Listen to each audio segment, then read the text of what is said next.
देख रहे हैं how to become ASA in MEA. विदेश मंत्रालय में आपकी डायरेक्ट एंट्री कैसे होगी और कैसे आप महीनों के लाखों रुपए कमाएंगे, कैसे आप अपने भारत देश की सेवा करेंगे, साथ साथ अन्य देशों में रहकर भी आप बहुत बड़ा नाम कैसे कमा सकते हैं, इसके बारे में हम बहुत ही प्यारी जानकारी जानने वाले हैं। और इससे पहले जैसे कि यहां पर मैंने लिखा हुआ है एएसओ इन एमईए। एएसओ का फुल फॉर्म क्या होता है? Assistant section officer. और एमईए का फुल फॉर्म क्या होता है? मिनिस्ट्री ऑफ एक्सटर्नल अफेयर, यानी विदेश मंत्रालय। ठीक है, जैसे विदेश जो मंत्री थे हमारे पिछले सुषमा स्वराज थी जिनका निधन हो गया। ठीक है, तो इसके बारे में हमें पूरा कंप्लीट जानकारी हमें जो है वो प्राप्त मिलेगा। कंप्लीट प्रोसेस में आपको इस वीडियो में बताऊंगा कि एलिजिबिलिटी क्या होती है, एग्जाम क्या होता है, एज लिमिट कितने होते हैं, पावर कितनी है, सैलरी कितनी है, हर एक बात को लेकर। उसके पहले आप इस स्लाइड को देखो। देखो, भारत में अगर आप रहते हैं तो आपको भारत में 3 तरह के पासपोर्ट मिलते हैं। बहुतों को यह बात नहीं पता। ठीक है, उसके बारे में आपको बताता हूं। 3 तरह के पासपोर्ट कैसे? सबसे पहले हो गया नेवी ब्लू कलर का पासपोर्ट, फिर हो गया व्हाइट कलर का और फिर हो गया मरून कलर का।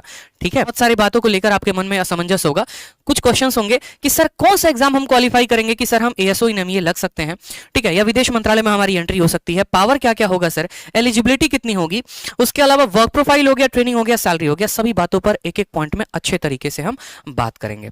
ठीक है, तो सबसे पहले बात करते हैं यहां पर एग्जाम को लेकर कि भाई 2 एग्जाम अगर आप देते हो, एक हो गया एसएससी का जिसमें सीजीएल का पेपर अगर आप दे रहे हैं, और दूसरा हो गया यूपीएससी का। अगर आप 2 पेपर को अच्छे तरीके से क्वालिफाई करते हैं, अच्छे नंबर लेकर आते हैं, सबसे जो टॉप कट ऑफ वाली पोस्ट होती है उनके थ्रू आप विदेश मंत्रालय में एंट्री ले सकते हैं। ठीक है, तो यहां पर हमारे 2 एग्जाम हो गया एसएससी सीजीएल का और दूसरा हो गया हमारा यूपीएससी का। एसएससी सीजीएल को अगर आप क्लियर करते हैं तो आप लगते हैं एएसओ इन एमईए। ठीक है, विदेश मंत्रालय में आपकी एंट्री होती है असिस्टेंट सेक्शन ऑफिसर से। और अगर आप यूपीएससी क्लियर करते हैं तो यूपीएससी को क्लियर करने से क्या होगा? यूपीएससी में सीधा आप जाते हैं आईएफएस कैडर में, इंडियन फॉरेन सर्विस में, और वहां पर आपकी पोस्टिंग होती है। कौन सा पोस्ट मिलता है वो भी आगे चलकर हम आपको बताएंगे। वीडियो को लाइक करते रहिए और चैनल को सब्सक्राइब करते रहिए, हर जगह पर वीडियो को शेयर करते रहिए दोस्तों। तो बात करते हैं सर एसएससी सीजीएल में कौन सा ऐसा पोस्ट है, कैसे कैसे जो है हमें कैसे कैसे पेपर क्लियर करना होगा, क्योंकि यूपीएससी के बारे में अगर मैं वीडियो बनाऊंगा तो वो बहुत लंबी हो जाएगी। तो एसएससी के माध्यम से हम डायरेक्ट एएसओ इन एमईए कैसे लगेंगे, कितने स्टेप्स में हमें पेपर देना होगा, ठीक है, एक एक बात को यहां पर समझिएगा अच्छे से। तो सबसे पहले आपको देना होता है टीयर 1, जैसे कि अभी आप लोगों का टीयर 1 जो है वो अप्रैल में है सीजीएल का। और उनमें टीयर 1 में आपको पता है कि 4 सब्जेक्ट होते हैं, मैथ, इंग्लिश, रीजनिंग और जीएस। इस तरीके से 4 सब्जेक्ट में 200 नंबर का पेपर होता है। यहां पर जब आप क्वालिफाई करते हैं तो आप देते हैं मेंस, जैसे कि हमारे सीजीएल 2020 का मेंस कल था जिसमें मैथ और इंग्लिश का पेपर 200 नंबर का होता है। फिर आप मेंस देते हैं, उसके बाद आता है डिस्क्रिप्टिव, जो कि अभी 5 दिन बाद आपका डिस्क्रिप्टिव होने वाला है। जो 2020 के कैंडिडेट थे उनका डिस्क्रिप्टिव 100 नंबर का होता है। एक ऐसे राइटिंग होती है, प्रेसिस राइटिंग होती है, या फिर लेटर भी कभी लिखना होता है। जब आप टीयर 1, टीयर 2, टीयर 3 दे देते हैं उसके बाद आपको कोई भी पेपर नहीं देने की आवश्यकता होती है। 700 नंबर का आपका पेपर हो गया है और जो कट ऑफ आता है वो इसी 700 नंबर के बीच में ही आता है। ठीक है, इसके बाद बात करेंगे यहाँ पर टीयर 4। अब टीयर 4 है क्या? तो देखो, जैसे कि मैंने पहले भी बताया है कि एसएससी सीजीएल में क्या होता है, बहुत ऐसे पोस्ट हैं जिनके लिए टाइपिंग की आवश्यकता है और बहुत ऐसे पोस्ट हैं जिनके लिए टाइपिंग की आवश्यकता नहीं है। ठीक है, जैसे आप लोगों ने पिछली वीडियो में देखा था इनकम टैक्स इंस्पेक्टर के लिए, उसमें टाइपिंग की आवश्यकता नहीं होती है। लेकिन जो एएसओ इन एमईए लगते हैं उनमें टाइपिंग की आवश्यकता है, तो इनको एक अलग से पेपर देना होता है टीयर 4, जिसको हम कहते हैं सीपीटी। सीपीटी में 15-15 मिनट के 2 पेपर होते हैं। एक आपका एक्सेल फाइल बनाना हो जाता है, पावर पॉइंट हो जाता है, और दूसरा आपके टाइपिंग हो जाती है।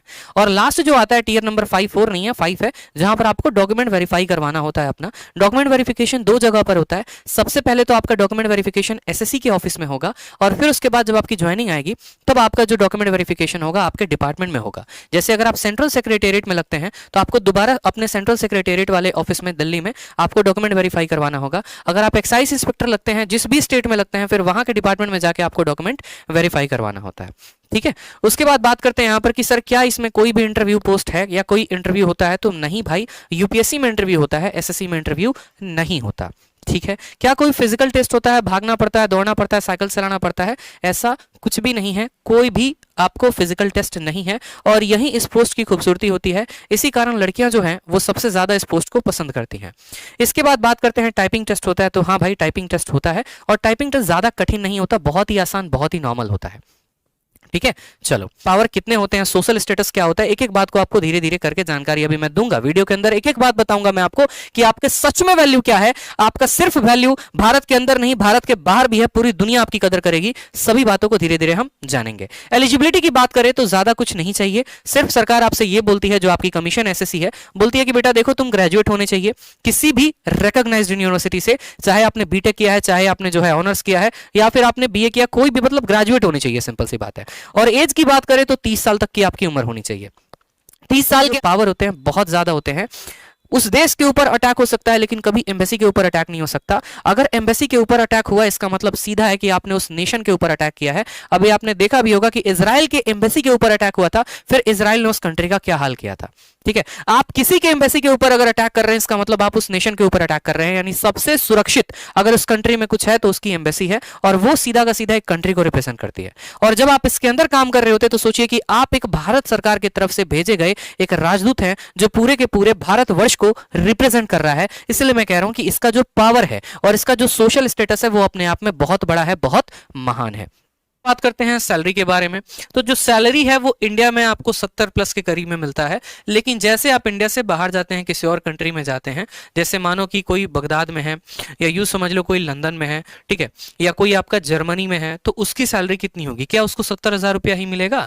तो ऐसा नहीं है। देखो क्या होता है कि सैलरी जो डिसाइड होती है ना वो करेंसी के पावर के ऊपर डिसाइड होती है। एग्जाम्पल के तौर पर यूं समझ लो कि अगर भारत में ये सैलरी 70,000 है तो विदेश में यही सैलरी जाकर उनके अकॉर्डिंग कितना हो जाएगा, वहां के खर्च के अकॉर्डिंग, वहां के महंगाई के अकॉर्डिंग सभी चीजों को कैलकुलेट किया जाता है कि यहां पर अगर हम जो हाउस अलाउंस है 8,000 रुपया किराया दे रहे हैं तो क्या वहां पर अगर कोई फ्लैट लेगा तो क्या 8,000 में निपट जाएगा। इन सभी चीजों को कैलकुलेट करते हुए जो आपका अप्रोक्सीमेट इंडियन करेंसी में कन्वर्ट करने के बाद जो सैलरी आती है वो 2 से 3 लाख रुपए आती है। किसी किसी कंट्री में 2 लाख है, किसी में 2.5 लाख है, किसी में 3 लाख है। तो फॉरेन पोस्टिंग में इंडियन करेंसी के हिसाब से आपको 2 से 3 लाख रुपए मिल जाता है महीने के, जो कि अपने आप में बहुत बड़ी बात है। इसमें आराम से जो है आप 1,00,000 1.5 लाख रुपया खर्चा करके बाकी पूरा का पूरा आप सेव कर सकते हैं, अपने घर बेच सकते हैं, कोई भी काम आप कर सकते हैं। इसलिए सबसे लुक्रेटिव और प्रॉफिटेबल जो पोस्ट होता है वो एमईओ कहा जाता है, जिसमें सबसे ज्यादा सैलरी होता है।